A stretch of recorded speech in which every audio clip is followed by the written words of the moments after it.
Buck boys and some girls. Strange Seed is a fun indie game about making cool creatures from parts you get by defeating and eating other creatures, Spore style.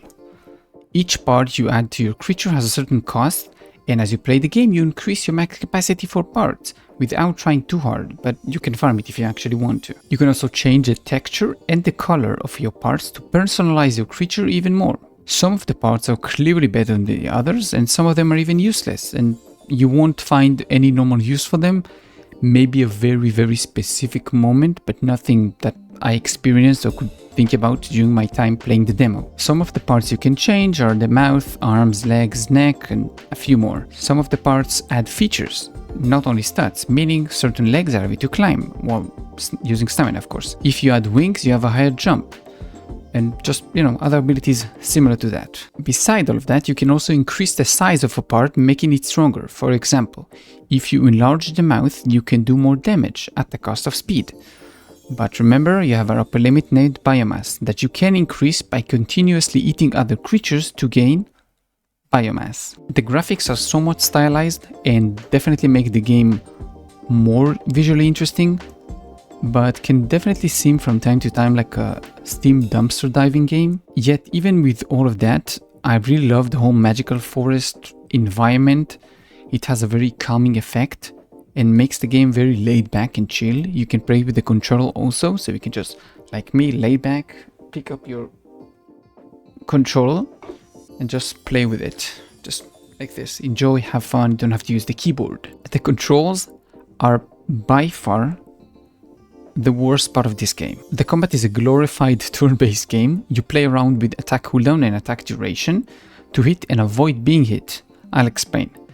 It means when you press the attack button, there is a small delay. After that, an attack animation starts that roots you in place until it is done, and you cannot break from it until the whole cycle is completely finished. The same rule applies to enemies. This next point also relates to control, I think, and it is hitboxes. A lot of the time I didn't even know why I was hit, especially when I was fighting the blue salamander boss. Attacks have a ground layout showing where the damage will happen, but it doesn't seem very accurate. Most of the enemies are easy to kill, so it won't even bother you so much, and you might not even notice it until you get to the boss, where it actually starts being annoying.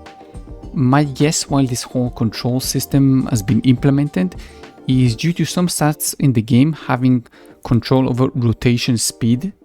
So the devs probably made it a bit junky, just so if you gain like higher rotation, it's gonna feel better to play.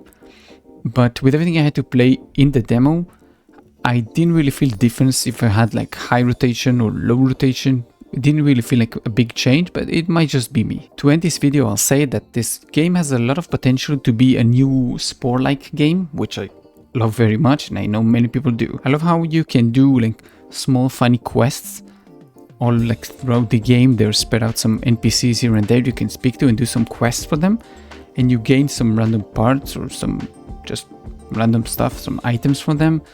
And the writing itself has made me exude air from my nose quite a few times. I will have my eyes on the future of the game because it is a very interesting evolution game, but if the control system remains the same, I probably won't play it. It's too grounding for me.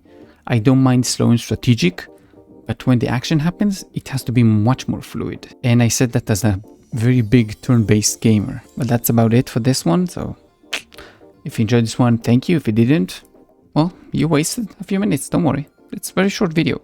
Keep us safe, see you in the next one. Bye-bye.